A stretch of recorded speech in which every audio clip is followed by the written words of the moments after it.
Ladies and gentlemen, friends, neighbors, and family, I'd like to thank you all for coming out today to listen to me speak and to remember our fallen sons, daughters, brothers, and sisters. There are several activities that you could be doing this beautiful, unofficial start to summer, but instead you've chosen to join together as a community and remember. During Operation Iraqi Freedom, 4,410 U.S. service members were killed in action. During Operation New Dawn, which was the transition period between NATO forces, gave control to the Iraq officials, America lost 66 of her sons and daughters. Currently in Operation Enduring Freedom, 2,299 of America's finest have paid the ultimate sacrifice to protect our freedoms. There are many names that I could stand here before you today and recite.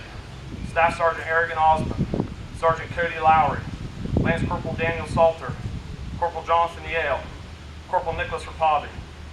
Rapavi was in my sister company, and we were both selected to attend squad leader school before our 2006 deployment to Iraq. Rapavi and I were bunk mates and battle buddies. Although he was a year my senior and had a deployment to Afghanistan over my head, we immediately hit it off. Total opposites, Rapavi from the big city and me from the rolling hills of Guernsey County, we became good friends.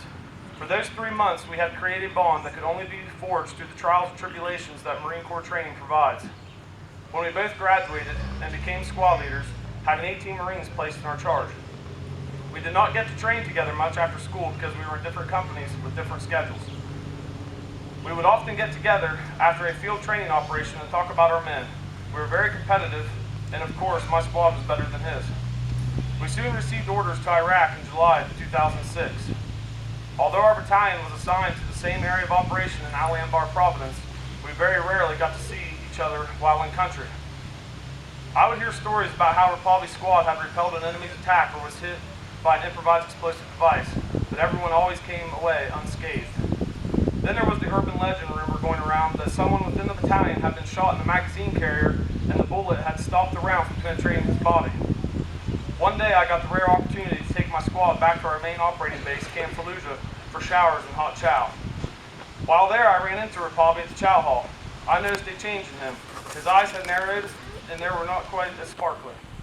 His movements were slower and it was hard for him to get him to laugh. When I told him he looked different, he said he was the one that had been shot in the magazine carrier and he was afraid that he was going to make the wrong decision and get his men killed. Corporal Rapavi was 22 years old and responsible for 18 other Marines' lives and well-being.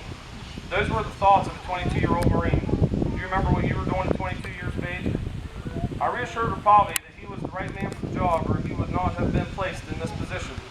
I explained how his men looked up to him and respected him for his actions and that he could not let them see him in this fragile state.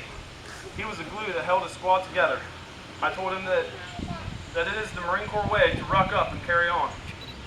He was not worried about himself, but the men in his charge, a true show of his selflessness. That was the last time I got to carry a two-sided conversation with Rapavi. I was on the last hour of the 24-hour guard shift when I found our battalion newsletter lying on the table. As I started to go through the killed in action report, toward the bottom, there was Corporal Rapavi. The Marine Corps teaches you to be strong and to control your emotions. Don't wear your heart on your sleeve. So I immediately wiped the tears from my face and told myself those same words I had told Rapavi only months ago. Ruck up and carry on. Corporal Rapavi went to guard the gates of heaven on Thanksgiving Day, 2006. To this day on Thanksgiving, as we go around the table and recite what we are thankful for, I silently say a little prayer to start my one-sided conversation telling Rapavi to stay in post until I come to relieve him. My wife recently surprised me with an unannounced trip to Washington, D.C.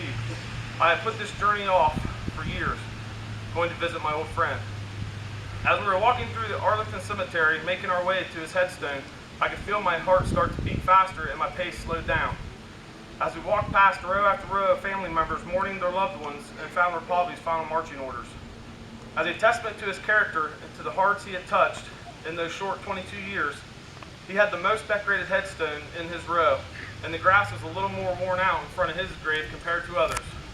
As I stood at attention, saluting his final resting place, a gentle November rain started to fall across the cemetery as if he were telling me to ruck up and carry on. Mayor Ragsdale and Village Council have been trying to get me to be the speaker here for the past 5 years. Every year I've turned them down. This year I obliged them because I felt it was necessary to share Corporal Nicholas Rapavi's story. As you leave here today to go spend time with family and friends, grill a cheeseburger, or go to the lake, keep in mind that for some,